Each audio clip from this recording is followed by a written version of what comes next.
C'est une commémoration très attendue aujourd'hui, 40 ans plus tard. Le premier hommage national pour les victimes de l'attentat de la rue des Rosiers à Paris.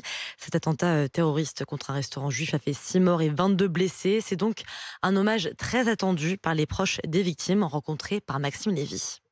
Un premier hommage national, 40 ans après l'attentat. Natacha Goldenberg n'y croyait plus. Il n'y en a pas eu pour les 30 ans, il n'y en a pas eu pour les 20 ans. Il a fallu attendre 40 ans. C'est même pas que ce serait réalisable. Et je pensais que ça les intéressait toujours pas. Une cérémonie officielle rue des Rosiers, là où se trouvait le restaurant de son grand-oncle attaqué en 1982 par un commando terroriste 40 ans plus tard.